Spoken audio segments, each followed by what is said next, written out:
Hello everyone! Welcome to your weekly tech update, the show that explores the newest, coolest, and craziest side of tech available on the interwebs. I am your video game geek, Ray McNeil. Coming up on the program today, a spent SpaceX rocket burns up over the skies of Seattle, and it's all caught on video. Part of the Wright brothers' first airplane is actually hidden on the NASA's Mars chopper. Happening in this week's What The? A dad brings his 2-year-old into an elephant habitat and instantly regrets it. And of course, we'll wrap up the program with this week's Moment of Joy. All that and a whole lot more coming up on today's edition of your weekly tech update. Next.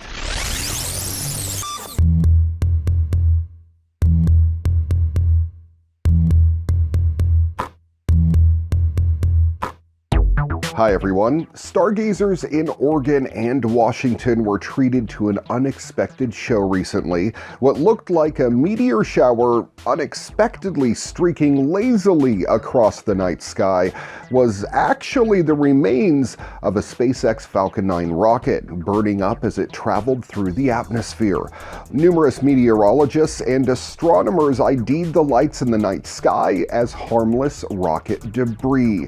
You can see plenty of videos of the event online for yourself. We got a really good show tonight thanks to SpaceX. James Davenport, an astronomer at the University of Washington, told NBC affiliate King 5. This was the top end, what we call the second stage of a Falcon 9 rocket. It was actually launched about 3 weeks ago, and it did exactly what it was supposed to do. It put satellites into orbit. The only failure it had was it didn't complete its deorbit burn. So it didn't come down when and where it was expected. It's just been waiting to fall there for the last 3 weeks or so, and we got lucky enough it came right over Seattle. The Falcon 9 is a partially reusable 2-stage rocket from SpaceX. The first stage, housing 9 of SpaceX's Merlin engines, does the initial heavy lifting, getting the rocket off the ground, while the second stage, with just a single Merlin engine, guides it into parking orbit. The first stage can be steered back down to Earth, and it's this section of the rocket that you've probably seen landing safely many times on land and on SpaceX's drone ship. The second stage is usually left to decay in orbit or directed to burn up in the planet's atmosphere. This particular launch took place on March 4th, putting another batch of SpaceX Starlink satellites into orbit, with the first stage of the rocket safely landing back here on Earth. Jonathan McDowell, an astronomer at the Center of Astrophysics, tweeted a thread about the event, noting that this sort of debris re-entry is not uncommon. He said, quote, "This is the 14th piece of space junk with a mass over 1 ton that has re-entered since January 1st of this year. In other words, about 1 a week or so, plus lots more smaller bits, of course." McDowell notes that it can be tricky to predict the timing of these re-entries. The debris breaks up high in the atmosphere around 40 miles or 60 kilometers above ground. That's well above the cruising altitude of commercial flights. But the combination of headwinds in the Earth's upper atmosphere and the speed of travel, well, it made it difficult to predict exactly when and where re-entry would take place. The National Weather Service of Seattle also identified the bright lights as debris from a Falcon 9 second stage. They noted the speed of such debris re-entry is much slower than that of meteor showers, which move at speeds greater than 45,000 miles an hour. Such re-entries are generally safe, with all rocket components and materials burning up in the atmosphere. As Seattle's NWS tweeted, there are no expected impacts on the ground in our region at this time. Right now, it seems like the only lasting effect will be a lot of fantastic footage available online. I don't tend to talk about too many food or beverage items on this show unless it has some sort of gamer tag attached to it. But when the two combine, well, I do have to bring it up. We didn't even know for certain that Peeps would be returning to shelves this year until about last month. Luckily they are, because apparently some of us actually like Peeps, but that also means that we get other festive treats as well.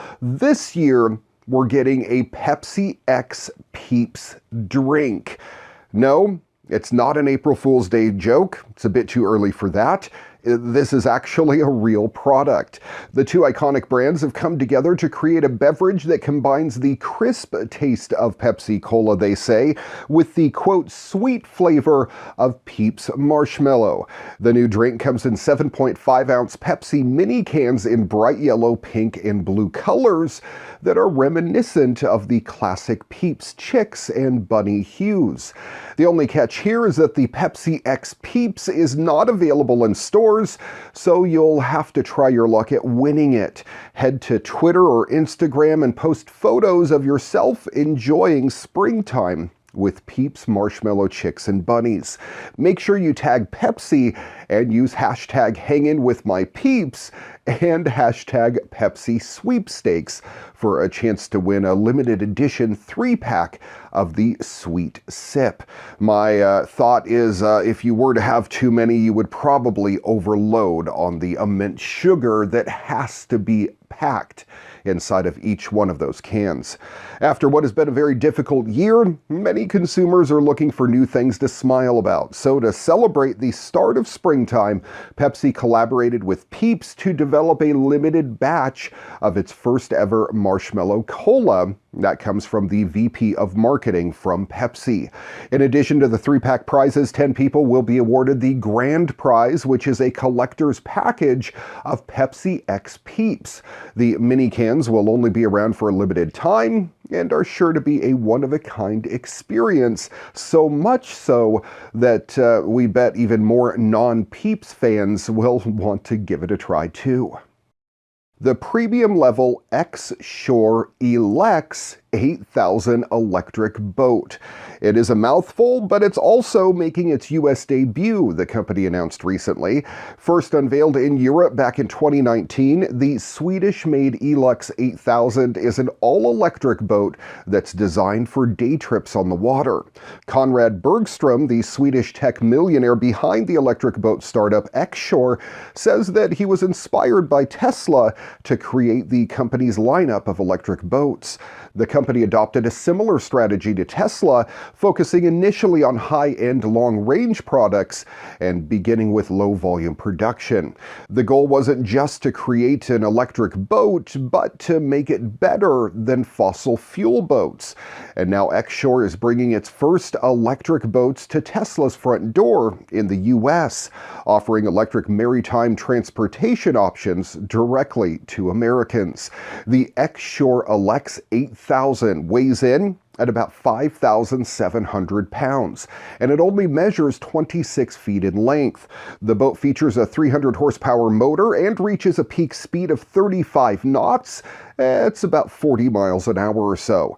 The 120 kilowatt-hour battery pack can charge on a standard charger in 6 hours or can quick charge in about 1. The boat features a Garmin 24-inch touchscreen that is waterproof and anti-glare. The screen pairs with a Garmin watch that serves as a kill switch if the helmsman ever goes overboard. That's a pretty cool feature in my opinion. Other Garmin features such as active captain as well as high-quality mapping that enable routes planning with autopilot features are also included in the system. The steering wheel includes all of the most common functions built in, allowing for operation without removing one's hands from the wheel. Other features include smart sensors that provide immediate notifications of any serious issues, with notifications being sent to the owner's mobile device to alert him or her to issues that could occur when away from the boat. The boat operates its own low-power wireless network for safety and security systems as well. The Eelex 8000 is available now at xshore.com, and it starts at the low price of $329,000. The company expects to send 20 to 30 boats to the U.S. within the next few months, with each built in Sweden according to customers' desires. They will be shipped from Sweden on boat dollies or on trailers arriving directly to U.S. customers. Starting in 2022, Xshore plans to assemble all boats in the U.S. on locally built composite hulls, with the hope to shift the supply chain to the U.S.